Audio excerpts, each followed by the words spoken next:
पूरा बता रहा बशर रमनी का पता कर ओ सीधे लेके तेरे पूरा बता रहा बशर रमनी का पता कर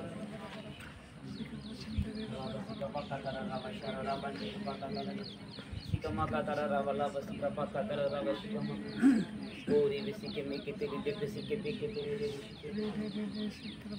पूरी का पक्का तरह सिकमा का तरह बजा बसी का पक्का तरह बनी का पक्का ओ सी के में के तेरे दे बिली बसी के पे के तेरे रे बनी के पे के तेरे दे बसी के बोले शक्तिमान परमेश्वर इतना वचना सुनाया जाए तो गुना फल लेकर अंधकार की शक्तियाँ बैरी की शक्तियाँ मेरे जीवन से जाती रहे परमेश्वर तेरे वचनों को सुनने वाला उस पर चलने वाला बन परमेश्वर मेरी जिंदगी की कमियाँ मेरी जिंदगी की कमजोरियाँ सब यीशु तेरे वचनों के द्वारा मेरे जीवन से निकल जाए परमेश्वर अपने हाथों में लो अपनी हजूरी से बोलो परमेश्वर मैं तेरे बच्चों से प्यार करता हूँ मुझे अपने बच्चों से भर दीजिए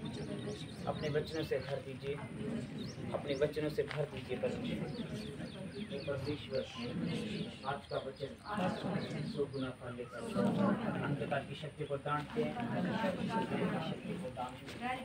परमेश्वर अपने आप को तेरे हाथों में समर्पित करते हैं यीशु नासरी के नाम से अपनी दुआ को मांगते हैं आमीन ऊंचा आशीष स्वागत है जीवन परमेश्वर की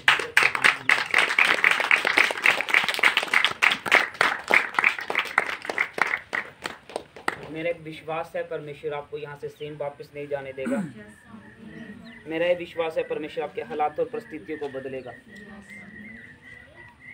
हालेलुया धन्यवाद यीशु जिंदगी में जब भी हमारे जीवन में फेलियर आते हैं फेलियर मतलब जब हम जिंदगी में कहीं ना कहीं फेल हो जाते हैं अक्सर मसीह लोग क्या करते हैं कि जब उनके जीवन में कहीं फेलियर आता है तो वो रुक जाते हैं अगर हम अपनी पुरानी कलीसिया की बात करें आज से 3 साल पहले जो लोग इस चर्च में आते थे उनमें से कोई नहीं आता आज से 2 साल पहले जो लोग आते थे उनमें से कोई नहीं आता क्यों क्योंकि जब मसीह ज़िंदगी में कहीं ना कहीं फेलियर आता है तो वो फेल हमारी ज़िंदगी में इसलिए आता है क्योंकि परमेश्वर हमें जो शैतान को परमेश्वर हमारे जीवन में जिसमें परमेश्वर ने रखा होता है ताकि परमेश्वर उसे हमारे जीवन में और अच्छे तरीके से हमें तैयार कर सके हालेलुया हालेलुया तभी हमारे जीवन में फेलियर आता है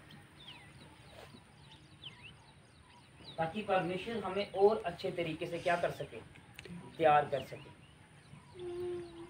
अगर एक बच्चा जब बार बार गिरता है तो वो एक फेल है क्यों गिरता है बार बार क्योंकि अगर वो गिरेगा नहीं तो उसकी टांगों में मजबूती नहीं आएगी मजबूती कैसे आएगी क्योंकि ये परमेश्वर का नियम है कि अगर बच्चा बार बार गिरता है तो उसकी टांगों में मजबूती आती है और एक टाइम आता है जब वो बच्चा गिरना बंद हो जाता है और उठकर चलता और दौड़ता यीशु नासरी के नाम से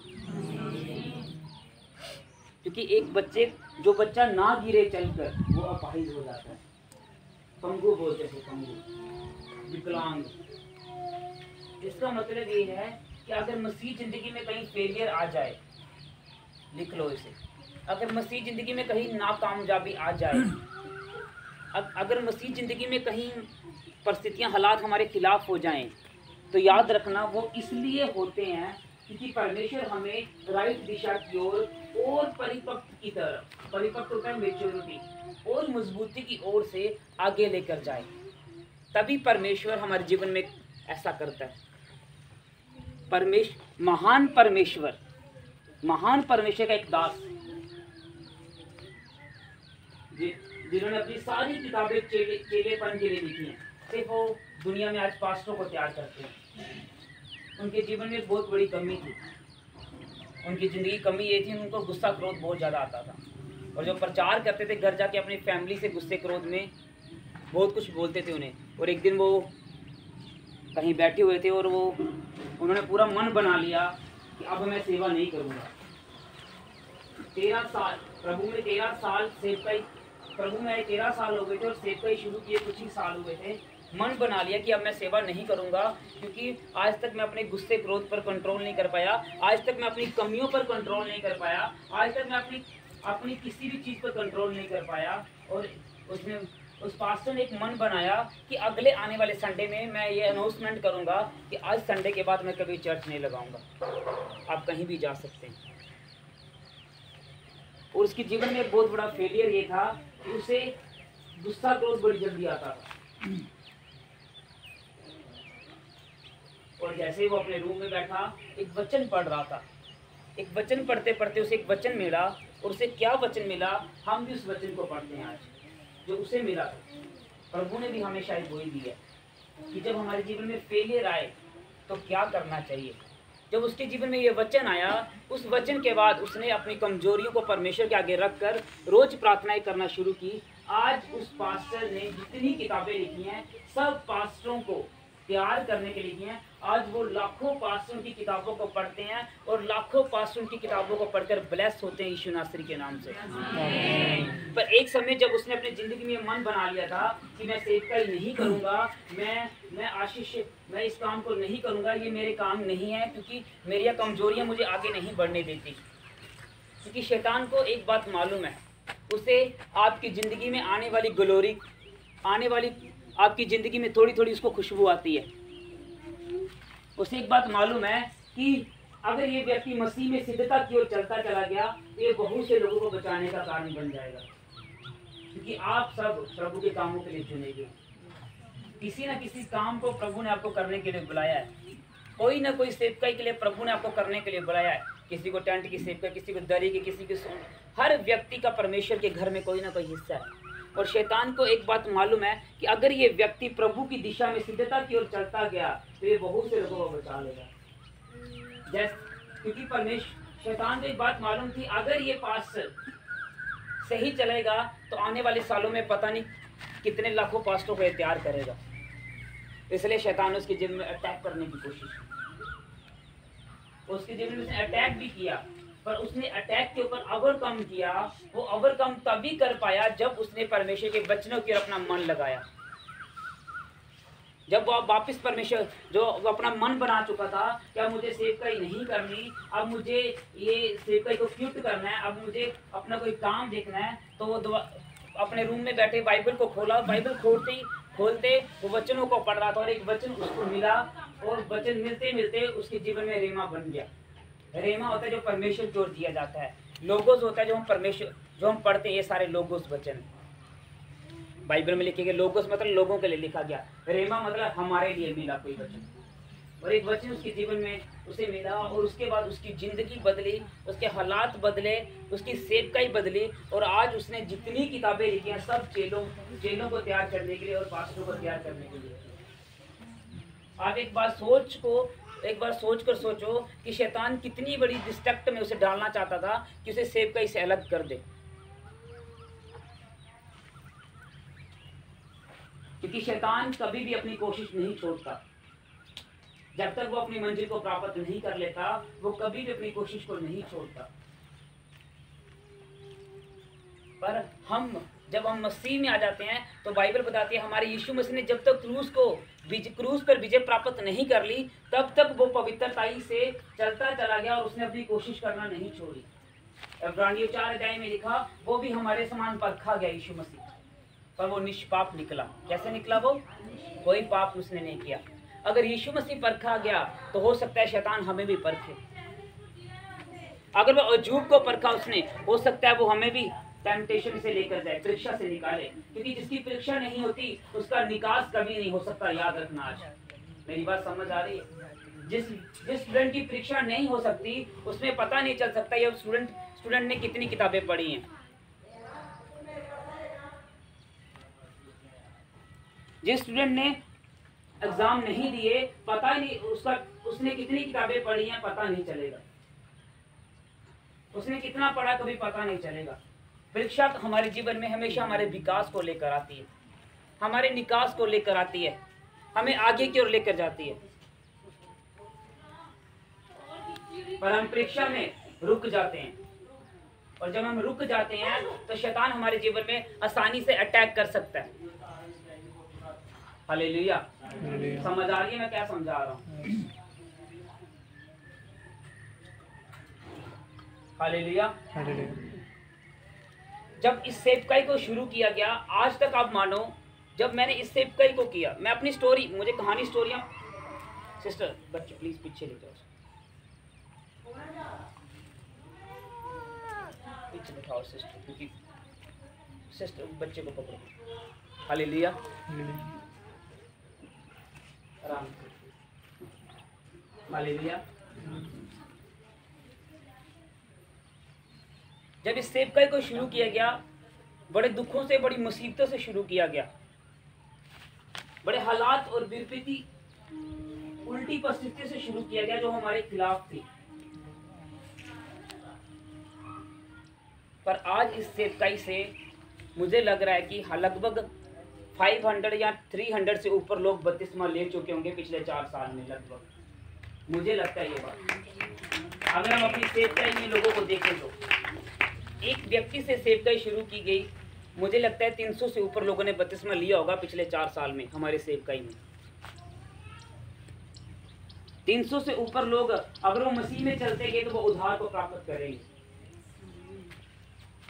क्योंकि एक वचन को हम पढ़ते हैं पढ़िए, लूका 22 अध्याय उसका 31 वचन।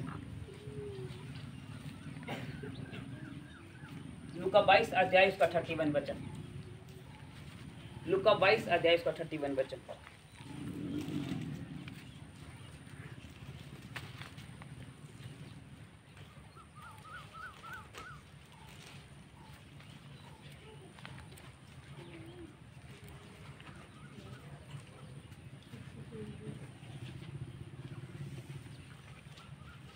और मरकुस 14 अध्याय उसका 66 वचन। लूका 22 अध्याय उसका 31 वचन निकालो सब जन पहले आराम से। लूका 22 अध्याय उसका 31 वचन।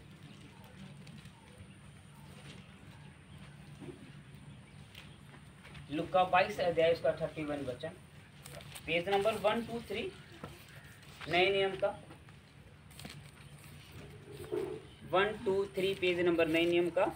और नए नियम में 77 पेज नंबर, मरकुस 14 अध्याय 66 वचन।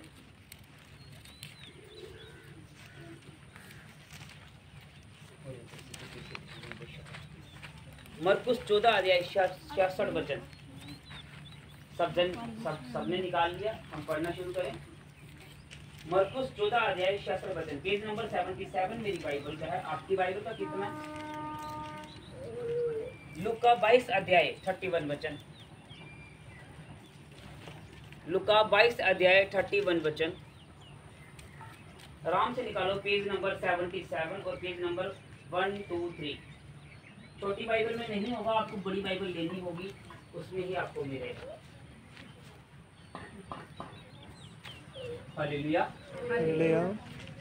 आज हम एक फेलियर की बात कर रहे हैं कि जब किसी व्यक्ति के जीवन में फेलियर आ जाता है, जैसे आप प्रार्थना कर रहे थे, आपकी प्रार्थना टूट गई। जैसे आप चर्च जा रहे थे, ऐसा काम हो गया आपका चर्च जाना बंद हो गया। जैसे आप पवित्रताई में चल रहे थे, ऐसा काम हो गया आपकी पवित्रताई खो गई। जब आपके जीवन में फेलियर आ जाए तो आपको क्या करना है? फेलियर मतलब समझते हो, जब आप मसीह जिंदगी में फेल हो जाओ। जैसे आज बच्चे, बहुत से बच्चे 10वीं क्लास का रिजल्ट निकला, फेल हो गए। अब वो पढ़ाई नहीं कर सकते। क्या पढ़ाई?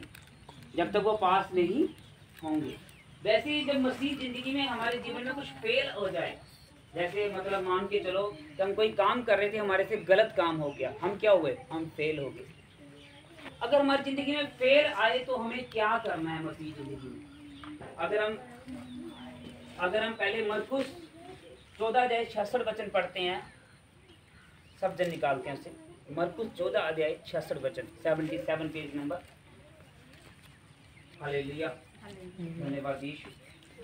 जब पतरस नीचे आंगन में था तो महायाजक की दासियों में से एक वहां आई और पतरस को आग तापते देखा, उसे टकटकी लगाकर देखा और कहने लगी तू भी तो उस नासरी यीशु के साथ था। वे मुकर गया और कहा मैं नहीं जानता और ना ही समझता हूँ कि तू क्या कह रही है। फिर वे बाहर डेढ़ी में गया और मुर्गे ने बांग दी। किसने बांग दी? मुर्गे ने बांग दी। और वे दासी उसे देखकर उनसे जो पास खड़े थे फिर कहने लगी ये उनमें से एक है, परंतु वे फिर मुकर गया। थोड़ी देर बाद उन्होंने जो पास खड़े थे फिर पतरस से कहा निश्चय तू उनमें से एक है, क्योंकि तू गलीली भी है। तब वे धिक्कारने और शपथ खाने लगा मैं उस मनुष्य को जिसकी तुम चर्चा करते हो नहीं जानता। तब तुरंत दूसरी बार मुर्गे ने बांग दी। पतरस को ये बात जो यीशु ने उससे कही थी याद आई। मुर्गे के 2 बार बांग देने से पहले तू 3 बार मेरा इनकार करेगा। और वे इस बात को सोचकर रोने लगा। हालेलुया।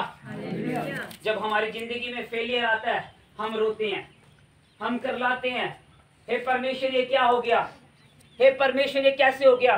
क्योंकि पतरस रोया, क्योंकि उसने क्या किया, किसका, उसने परमेश्वर का इनकार कर दिया। आप सोचो आपकी जिंदगी में फेल आता है, क्या आप परमेश्वर का इनकार करते हैं? क्या परमेश्वर का इनकार करते हैं? पर पतरस ने क्या किया था? फिर आपका जो काम है, आपका पाप बड़ा था कि पतरस का पाप बड़ा था? आपका पाप बड़ा था कि पतरस का पाप बड़ा था? आपने इनकार थोड़ी किया। और पतरस ने क्या किया था? हालेलुया। जब मसीह जिंदगी में हम कहीं फेल हो जाते हैं तो हम रोने लगते हैं, हम रोते हैं, करलाते हैं, हे परमेश्वर ये क्या हो गया, ये दुख कैसे आया परमेश्वर, हे परमेश्वर मैं इस काम को नहीं कर पाया परमेश्वर, हे परमेश्वर मेरे जीवन में क्या हुआ। बाइबल बताती पतरस भी रोया, पतरस भी रोया। क्योंकि जब हम किसी काम में फेल होते हैं हमने प्रभु को इनकार नहीं किया होता। पर पतरस ने भी हमसे बड़ा पाप किया था। उसने कौन सा पाप किया था? उसने परम पिता परमेश्वर यीशु मसीह का ही इनकार कर दिया। हालेलुया। अगर हम दूसरी ओर पढ़ते हैं लूका 22 अध्याय 31 वचन में, लूका 22 अध्याय 31 वचन, शमौन, पतरस को शमौन कहा जाता है। शमौन, हे शमौन देख, शैतान ने तुम लोगों को मांग लिया कि गेहूं के समान फटके, परंतु मैंने तेरे लिए प्रार्थना की कि तेरा विश्वास जाता ना रहे, तेरा विश्वास जाता ना रहे। और जब तू फिरे तो अपने भाइयों को स्थिर करना। जब तू फिरे तो अपने भाइयों को, बोलो अपने पड़ोसी को, बोलो जब तू दोबारा वापस आएगी तू लाखों लोगों को बचा कर लेके आएगी। उसने कहा जब तू फिरे तो अपने भाइयों को स्थिर, क्या होता है? अपने भाइयों को खड़ा करना। जब सब लोग, यीशु मसीह ने अपने चेलों को पूछा कि लोग मुझे क्या कहते हैं, किसी ने बोला एलिया, किसी ने बोला मूसा, किसी ने कुछ बोला, पर पतरस ने क्या बोला? बोला तू जीवते परमेश्वर का पुत्र है। और इसी बात पे परमेश्वर ने कहा पतरस मैं तुझ पे क्या बनाऊंगा? कलीसिया बनाऊंगा। क्या बनाऊंगा? कलीसिया बनाऊंगा। शैतान को इस बात का पता चल गया था कि परमेश्वर पतरस के ऊपर कलीसिया खड़ी करेगा। परमेश्वर पतरस के द्वारा अन्य जातियों को सबसे पहले लेकर आएगा। मेरी विनती है, लाइव चल रहे हैं, प्लीज आप फोन सारे बंद कर दिया करो। हम लाइव मीटिंग है, हमारी मीटिंग पूरी दुनिया में है इस वक्त, यूट्यूब, फेसबुक, तभी मैं बोल रहा हूँ मेरी आपसे हाथ जोड़। हालेलुया। आधे घंटे के लिए बंद कर दिया करो प्लीज। हालेलुया।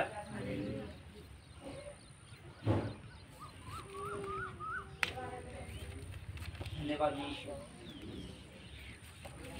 धन्यवाद यीशु। क्योंकि शैतान को एक बात मालूम थी कि परमेश्वर पतरस के ऊपर अपनी कलीसिया को खड़ा करेगा। क्योंकि यीशु मसीह ने, जब यीशु मसीह वापस चले गए इस संसार से, स्वर्गारोहण हुआ उनका, तो परमेश्वर ने पतरस और उसके साथियों के ऊपर ही कलीसिया खड़ी की थी। और परमेश्वर ने क्या कहा? परमेश्वर ने कहा हे शमौन, हे शमौन, शैतान ने तुझे मांग लिया है। क्या कर लिया है? पर मैं तेरे लिए प्रार्थना करता हूं कि तेरा विश्वास ना, और जब तू वापिस आए तब तू क्या करना? अपने भाइयों को खड़ा करना। आज यही चीजें जब मसीह जिंदगी में हमारे जीवन में होती हैं, जब हमारी जिंदगी में शैतान किसी मुसीबत को, किसी परेशानी को, किसी बड़ी विपत्ति को लेकर आता है, तो क्या हम पतरस की तरह दोबारा वापस आने के लिए सोचते हैं या नहीं सोचते? हालेलुया। सवाल ये है। यहूदा इस्करियोती ने यीशु मसीह को पकड़वाया तो उसने क्या किया? यहूदा इस्करियोती ने यीशु मसीह को पकड़वाया तो उसने क्या किया? अपने आप को क्या लगा दी? क्या लगा दी? पर पतरस जब शैतान के द्वारा परखा गया तो पतरस ने क्या किया? क्या किया? रोना किसे कहते हैं? पश्चाताप को। रोना किसे कहते हैं? वो पछताया, वो पछताया, परमेश्वर ये मैंने क्या किया? परमेश्वर ये मुझसे क्या हो गया?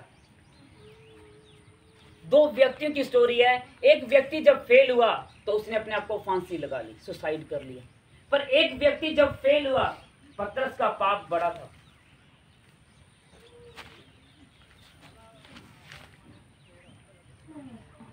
जब पतरस का पाप बड़ा था, जब पतरस फेल हुआ तो वो रोया, पछताया। पर यहूदा इस्करियोती ने क्या किया?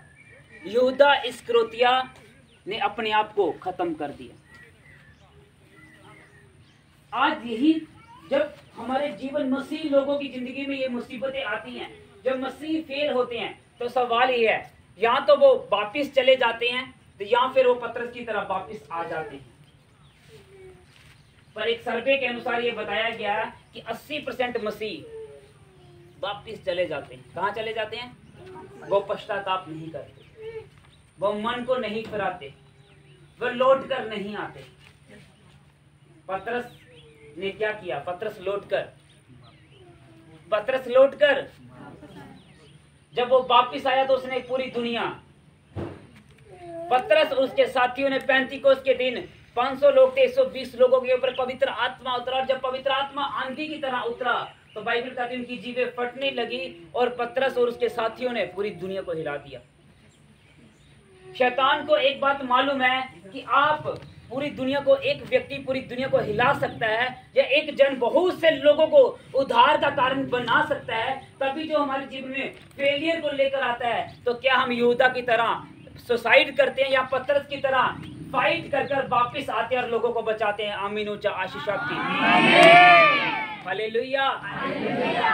वो रोया। यीशु मसीह का पहला प्रचार क्या था? यीशु मसीह ने कहा मन फिराओ, लौट आओ, क्योंकि स्वर्ग का राज्य।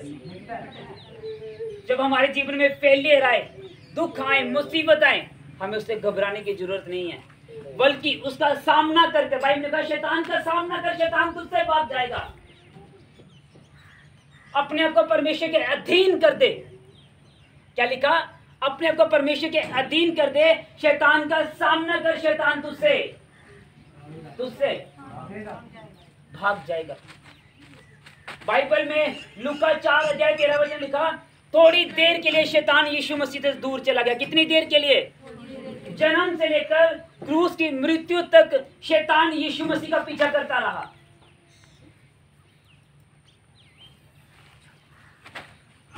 और पर यीशु मसीह ने एक भी मौका शैतान को नहीं दिया। पर सवाल ये है कि जब फेलियर आ जाए तो हम क्या करें? क्या हम पतरस की तरह वापिस आते हैं, प्रार्थना में जाते हैं, प्रभु क्या क्या रोते हैं, प्रभु को क्या करलाते हैं कि परमेश्वर मैं तो नहीं कर सकता, पर तूने कहा था रोमियो 8:28 में कि हे पिता, हे पवित्र आत्मा तेरे साथ विनतियां करेगा, प्रार्थना करेगा और तुझे आहें भर भर कर प्रार्थना करना सिखाएगा।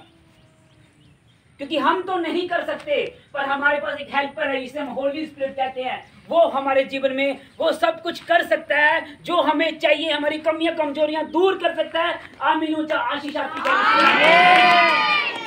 वो कर सकता है हमारे जीवन में उन कामों को। वो हमारे गुस्सा, हमारा क्रोध, हमारा व्यभिचार करना, हमारा कैरेक्टर ढीला होना, वो हर कमजोरी को दूर कर सकता है होली स्पिरिट।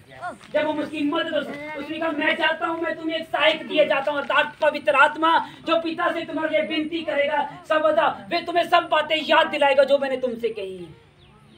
मैं चाहता हूँ वे तुम्हें पवित्र आत्मा तुम्हारा सहायक दिए जाता हूँ। हालेलुया। पर मसीह लोग क्या करते हैं पता है?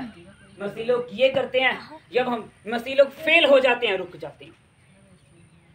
जो व्यक्ति आपके सामने खड़ा वो कभी रुका नहीं। बहुत फेलियर आए, बहुत ज्यादा फेलियर मसीह जिंदगी में आज तक भी आते हैं, आज तक भी आते हैं, आज तक भी आते हैं, पर कभी रुका नहीं। और आप सब देख रहे हैं जीवित परमेश्वर ने मुर्दों को जिंदा कर दिया इस कलीसिया।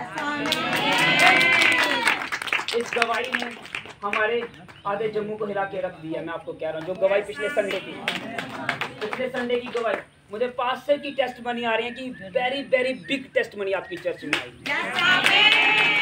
ये सब कैसे पॉसिबल?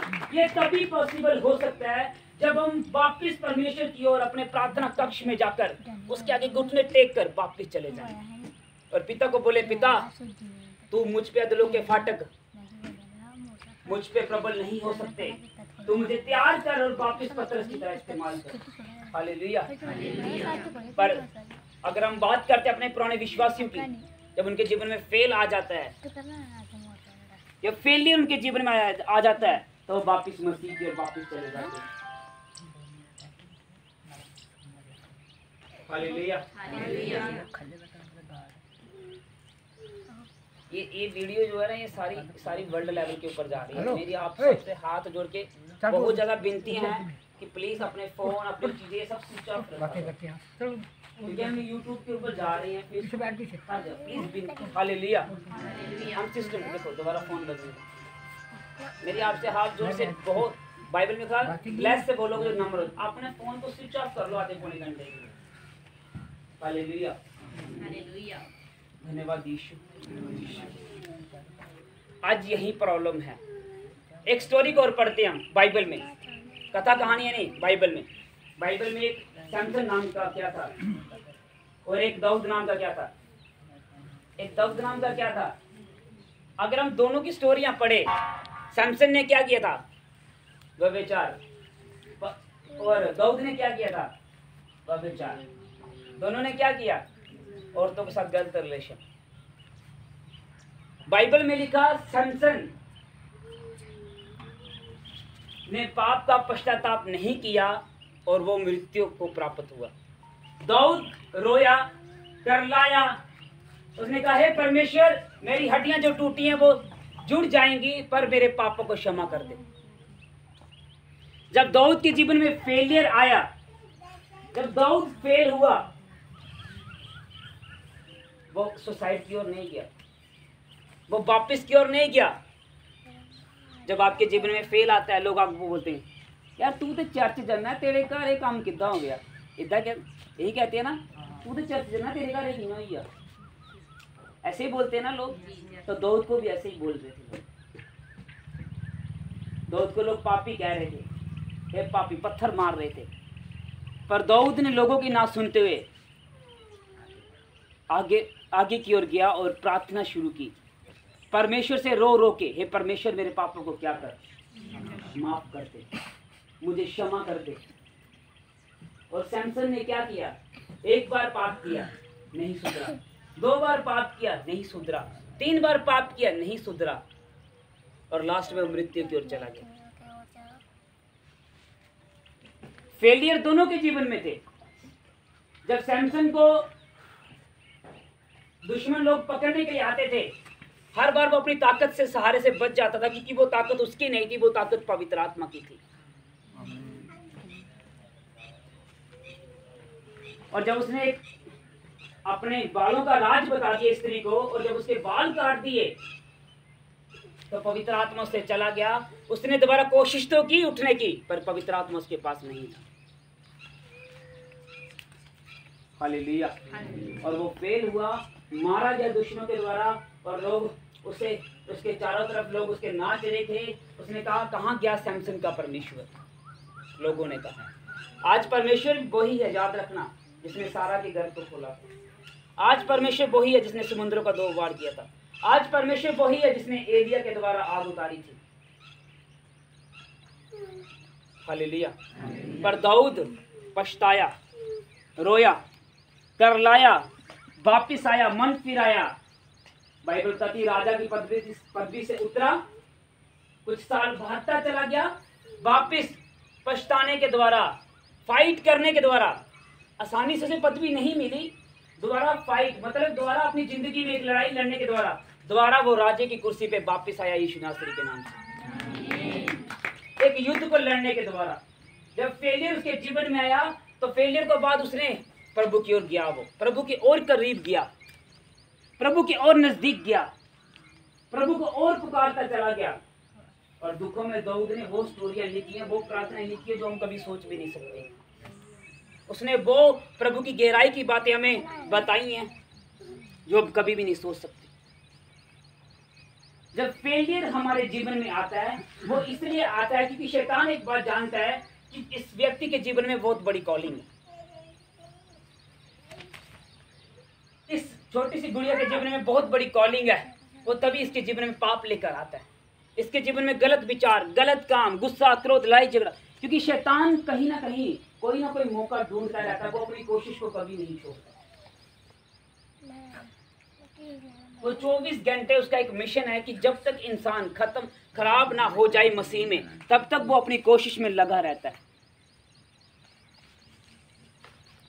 हालेलुया। और मसीह लोग कोशिश को छोड़ देते हैं कभी। अगर आप उकाब की बात करें तो 40 साल की उम्र में उसके चोंच और उसके पैर बूढ़े हो जाते हैं। आप सब जानते हैं स्टोरी को, ईगल की।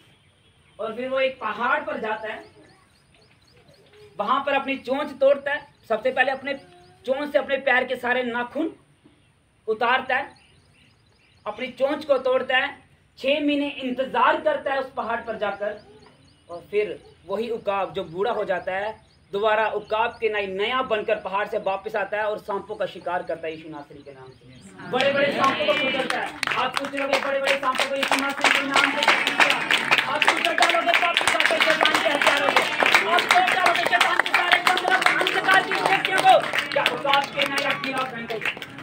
सवाल ये कि क्या आप वापस आते हैं या नहीं। उकाब एक दर्द से निकलता है,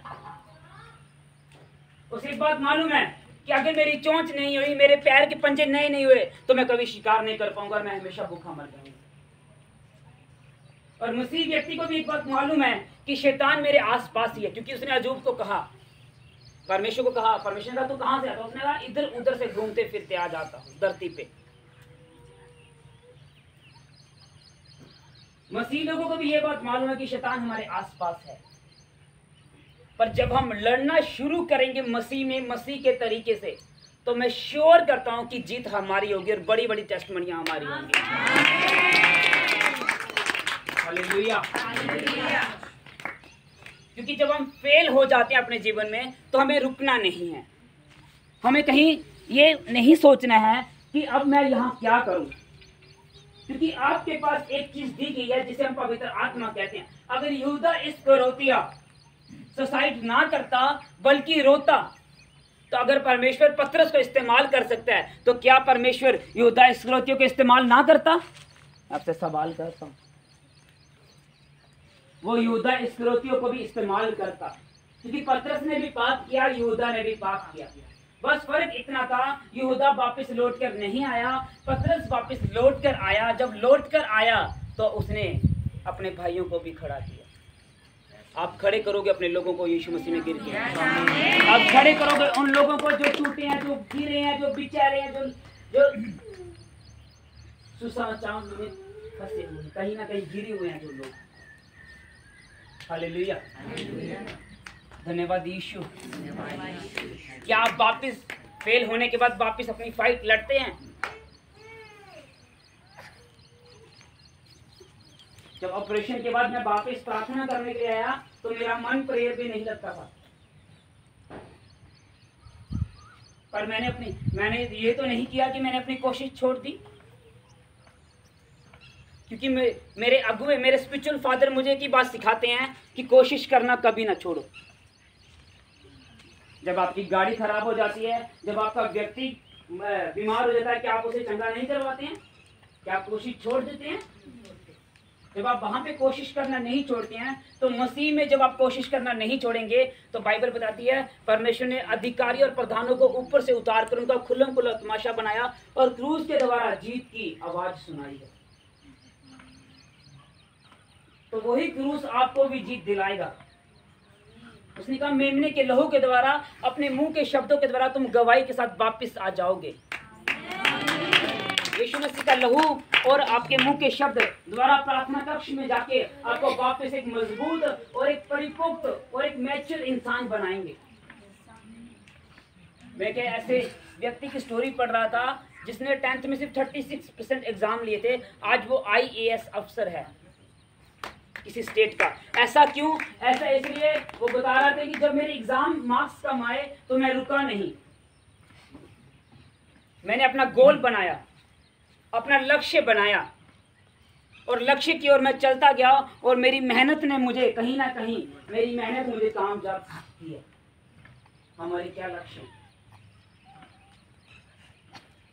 मसीह में कितने लोगों को हम बचाते हैं, कितनी पवित्रताई में हम चलते हैं, हमारे क्या टारगेट हैं? क्योंकि सबसे पहले हमें अपने आप को वापस परमेश्वर की ओर मोड़ कर लेकर आना पड़ेगा और सबसे पहले मसीह लोगों को वापस लेकर आना पड़ेगा जो प्रभु से दूर हो गए। उनको जीवित चर्चों का सहारा चाहिए, जीवित पास्टरों का सहारा चाहिए, जीवित लोगों का सहारा चाहिए। जीवित पास्टर उनको बचा सकते हैं। हालेलुया। क्या हम वापस आते हैं? जब यूसुफ फेल हुआ, पोतीफर की उसने कोई पाप नहीं किया था, पोतीफर की पत्नी ने उसे जेल में गिरा दिया, तब भी वो निराश नहीं हुआ। वो जेल में भी प्रार्थना करता रहा, जेल में भी यूसुफ प्रार्थना करता रहा, जेल में भी प्रार्थना करता रहा और एक दिन उसी दर्शन ने उसे उस देश का प्रधानमंत्री बनाया। आप नहीं जानते कि जिस तरह परमेश्वर ने पतरस को बड़े कामों के लिए चुना है, वो मसीह में आपको अपने कामों के लिए इस्तेमाल करना चाहता है। और मसीह में आपको अपने तरीके से तैयार कर कर इस्तेमाल करना चाहता है। पर सवाल ये है कि क्या हम रुक जाते हैं या मसीह में चलते हैं? दाऊद कहता, परमेश्वर मैं तेरी आत्मा से दौड़कर कहाँ जाऊं? पीछे जाऊं तू है, आगे तू है, पताल जाऊं तू है, स्वर्ग जाऊं तू, मैं कहाँ जाऊं? कहाँ जाओगे परमेश्वर से भागकर? क्योंकि पीछे तो तुम पहले ही मौत के मुंह से निकल कर आए हो। ऐसा कोई व्यक्ति नहीं जिसके जीवन में गवाही नहीं मसीह ने दी। तो फिर क्यों वापस उन सबसे ज्यादा पतरस ने झूठी शिक्षाओं के बारे में लिखा। पतरस क्या कहता है? झूठी शिक्षाओं से बचे रहो। बहुत से भरमाने वाले निकल आए हैं, बहुत से ऐसे लोग आपको भरमा जाते हैं जिसकी वजह से हमारे मसीह लोग टिक नहीं पाते। उन झूठी शिक्षाओं से बचे रहो। हालेलुया। क्या वापस आओगे परमेश्वर की ओर? क्या द्वारा प्रार्थना कक्ष में जाओगे? अपने फेलियर को मत याद करो।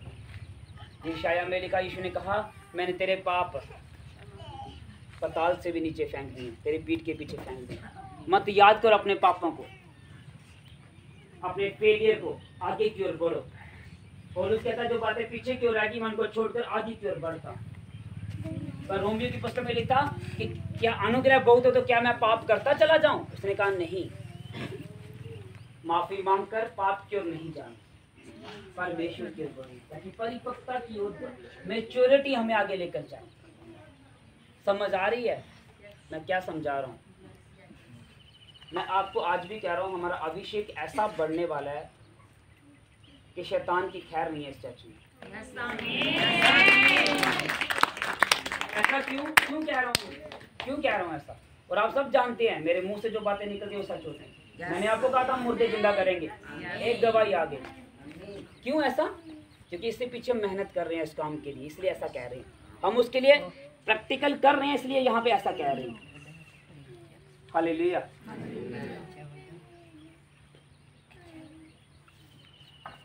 धन्यवाद यीशु। धन्यवाद यीशु। अगर हम प्रभु के काम को प्रभु के तरीके से नहीं करेंगे तो हम फेलियर रहेंगे। क्या रहेंगे? फेलियर रहेंगे। और आज ये आप पे निर्भर करता है कि आपको फेल की ओर जाना है या परमेश्वर की ओर आना है। अगर मैं अपनी जिंदगी में फेलियर को देखता तो मुझे निराशा पे निराशा, निराशा पे निराशा। सेवकाई के दौरान भी ऐसे हादसे मेरे जीवन में हुए हैं कि अगर मैं उनको आज भी याद करूं तो मुझे रोना आता है, पर मैं उनको कभी नहीं सोचता, मैं भूल गया हूं। बस मुझे एक बात याद है कि मुझे यीशु मसीह पे चलना है, क्योंकि मसीह लाइफ एक बाक है। क्या है? बाक मतलब चलना, रुकना नहीं, चलते चले जाना, चलते चले जाना, चलते चले जाना। हालेलुया। और जब हम चलते चले जाएंगे किसी ऐसे मोड़ के ऊपर हमें ऐसा कुछ प्राप्त हो जाएगा कि हमारी दिशा ही बदल जाएगी यीशु नासरी के नाम से। आप नहीं जानते कि कौन सा रोड आपको कौन सी दिशा की ओर लेकर जाना चाहता है, पर पवित्र आत्मा बेटर जानता है। और पवित्र आत्मा आपको ऐसे भाई नीति वचन में लिखा, बहुत से रास्ते हमें सही तो लगते हैं, मनुष्य उस पे चलता है पर अंत में से मृत्यु की ओर लेकर चले जाते हैं। क्यों? क्योंकि हमारा चुनाव परमेश्वर की ओर से होना चाहिए। हमारा काम परमेश्वर की ओर। जब ये चर्च नई नई हुई तो मुझे बाइबल में बारे में इतना नॉलेज नहीं था, तो कलीसिया ने आना, पास्टर जी हम ये काम कर लें। मैंने बोला कर लो। पास्टर जी शैतान मुझसे नहीं जाता। मैंने प्रभु क्यों नहीं जाता मुझे पता, पर मुझे ये थोड़ी मालूम था कि मुझे खुद इस डॉक्ट्रिन में, सिद्धांत में बढ़ना पड़ेगा। काम करने से पहले उपवास रखो, जाओ ढूंढो कौन सा जम्मू में कौन सा लड़का है जिसने पीएचडी की है मसीह में, जाओ ढूंढो, कोई एक भी नहीं मिलेगा। ग्रेजुएशन 5% लड़के मसीह में जिन्होंने ग्रेजुएशन की है, 10वीं पास लड़के हैं मसीह में, और फिर बोलते हैं हमें जॉब नहीं मिलती है। अन्य जाति लोग दिन दिन रात रात प्रार्थना करते हैं, और सॉरी प्रार्थना नहीं करते, दिन दिन रात रात पढ़ते हैं अन्य जाति लोग, तभी वो ब्लेस हैं। क्योंकि जो तू बोएगा तू काटेगा। प्रार्थना बोल रहे हो तो प्रार्थना का फल काटोगे, पढ़ाई बोल रहे हो तो पढ़ाई। अब कौन सा मसीह लड़का है जिसने ग्रेजुएशन की है, जिसने पीएचडी की है, जिसने एमफिल की हुई है? कौन सी मसीह लड़की जिसने बड़ी बड़ी बताओ? यहाँ पे इतने सारे मसीह बैठे हैं, किसी ने बीएड की हुई है? आप बताओ। और बोलते हैं जी हम फेल होते हैं, क्योंकि फेलियर का कारण मसीह नहीं, आप खुद हो। कुछ कारणों आप खुद हो। आप जानते हो एक बात, मसीह में आने के बाद मैं रुका नहीं, मैंने अपनी पढ़ाई को कंटिन्यू रखा। मेरी वाइफ जानती है मैं आज भी पढ़ रहा हूँ, आज भी मैं पढ़ता हूँ, चाहे मैं पढ़ाई नहीं कर रहा हूँ फिर भी मैं पढ़ता हूँ, मैं पढ़ता हूँ जितना मुझे समय मिले, चाहे बाइबल पढ़ने, मैं पढ़ता हूँ आज भी। और वही पढ़ाई का नतीजा है कि परमेश्वर हमें आगे लेकर जाए।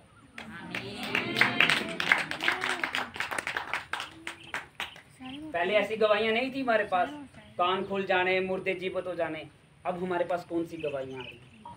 बड़े लेवल, आने वाले दिनों में इससे भी बड़े लेवल की, आने वाले दिनों में उससे भी बड़े, व्हीलचेयर के पेशेंट उठ जाया करेंगे, गर्भ के रोगी उठ जाया करेंगे, शैतान के जकड़े हुए कैंसर फट। आप देखना आने वाले दिनों में क्या होगा पता है? मैं आपको बताऊं जो प्रॉब्लम मुझे पता है। एक चीज बता, लोगों के कैंसर होगा, कैंसर फट जाएगा, वो होगा आने वाले दिनों में, क्योंकि शैतान अपने नए नए आविष्कार निकालता है। हम पढ़ रहे थे उसके बारे में, और हम भी मसीह में नए नए आविष्कार निकाल रहे हैं। बस सिद्धता की ओर बढ़ना पड़ेगा आपको। फेलियर आए तो रुकना नहीं, कोई बात नहीं। एक दिन आया डोंट वरी, 2 दिन आया, 1 साल आया, 13 साल आया, कभी नहीं रुको, सिर्फ चलते चले जाओ, चलते चले जाओ, चलते चले जाओ। अगर वो हन्ना की बंद गर्भ को खोल सकता है, मरियम को पवित्र आत्मा से गर्भवती कर सकता है, तो अगर आपके पास बेबी नहीं है तो आप मरियम की गवाही को याद करके क्यों दिन रात प्रार्थना नहीं करते? उनका तो कोई फिजिकली रिलेशन ही नहीं था, फिर भी परमेश्वर ने मरियम को पवित्र आत्मा से गर्भ, तो वो पवित्र आत्मा की परम परमेश्वर की सामर्थ्य उस पे छाया की, क्या वो आपके गर्भ पे छाया नहीं कर सकती? कर सकती है। पर बाइबल में लिखा, मरियम गरीब घर में थी, एक गांव में थी, पर मरियम को एक एक वचन का पूरा ज्ञान था। जब उसने पवित्र आत्मा से घर धारण प्राप्त किया तो उसने पुराने नियम की जो 16 वर्सेस को नए नियम में लिखा। अब आप बताओ, आपको कितना पुराना नियम याद है? यही तो परेशानी है, यही तो परेशानी है। यहाँ पे मरियम आसमान से कोई भेजी हुई लड़की नहीं थी, उसने पवित्रताई में चलकर बाइबल बताती है, उसको बाइबल की एक एक वचन का पता था। अगर आप पढ़ोगे लूका अध्याय में, उसने पुराने नियम के गाने को उठाकर नए नियम में लिख दिया। कैसे लिखा? क्योंकि उसे पता था परमेश्वर क्या कहता है वचनों में। समझ आ रही है मैं क्या समझा रहा हूँ? बुद्धियां खुल रही हैं। आपको पता होना चाहिए वचन क्या कहता है। बाइबल ने कहा मेरे लोग ज्ञान न होने से नाश हो रहे हैं। ओवरकम तभी कर सकते जब वचन पता होगा। जब मुझ पे मुसीबत आती है मैं टेंशन नहीं लेंगा, मेरे को पता है मैं इस पर ओवरकम कर जाऊंगा। एक दिन मैं मायूस रहूंगा, ठीक है, एक दिन दूसरे दिन मैं प्रेयर पे चला जाऊंगा, क्योंकि वचन ही परमेश्वर है। अगर इस सिस्टर के पति नशे छोड़ सकते हैं, आपके पति ने नशे छोड़ दिया, अगर इनके पति ने, तो फिर हमारे जो यूथ बच्चे वो क्यों नहीं छोड़ सकते? क्यों प्रेयर नहीं करते हो? क्यों उसे बार बार उसे फाइट उसके साथ लड़ते हैं, उस बीमारी के साथ? हम हर चीज को बदल सकते हैं यीशु नासरी के नाम से। वो तभी बदल सकते हैं जब हम वचनों पर खड़े रहेंगे। हालेलुया। फेलियर आए तो याद रखना, fail mean first attempt of learning, कि आज मैंने सीखा है कि मुझे आगे से ये काम कैसे नहीं करना। हालेलुया। अपने हाथों को उठाओ, धन्यवाद यीशु बोलते हुए मेरे लिए, मेरी पत्नी के लिए, मेरे परिवारों के लिए, हमारे लिए प्रार्थना करें। मेरे लिए, अपनी स्पिरिचुअल मॉम के लिए, मेरे परिवारों, जितने मेरे साथ मेरे परिवार हैं, आप सब मेरे परिवार हैं, मेरे सारे परिवारों के लिए अपने हाथों को उठाते मेरे लिए प्रार्थना करो। और मैं आपको वादा दिलाता हूँ, बड़ी बिदाई आने वाली है। हम देखने वाले हैं अपनी आंखों से लंगड़ों पर चलते हुए, अंधों को आंखें पाते हुए, बहरों को सुनते हुए, मुर्दों को जीवित होते हुए, यीशु नासरी के नाम से। अपने हाथों को उठाते हुए हमारे लिए प्रार्थना करते हैं कलीसिया। धन्यवाद यीशु, धन्यवाद यीशु।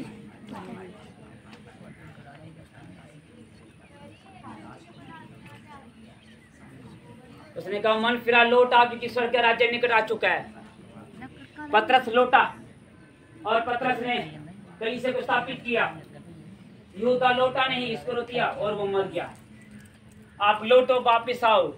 आपके ऊपर परमेश्वर अपनी गवाही को पैदा करेगा, आपके ऊपर अपनी इच्छा को जाहिर करेगा, वो आपको खड़ा करेगा। उसने कहा तो अपने भाइयों को खड़ा करेगा, स्थिर करेगा, खड़ा करेगा। वो परमेश्वर आपको खड़ा करेगा। लोग क्या कहें ये मत सुनो, क्योंकि परमेश्वर आने वाले अगले मोड़ पर आपको ऐसी गवाही देगा कि लोगों के मुंह बंद करवा देगा। आप नहीं जानते वो अगले मोड़ पर कौन सी गवाही आपके लिए रखी है जिससे लोगों के मुंह बंद होने वाले हैं। आपने आशीष आपकी है, क्योंकि लोगों को परमेश्वर इस्तेमाल करता है ताकि आप आगे जा सके। स्टॉप कर दो। हालेलुया।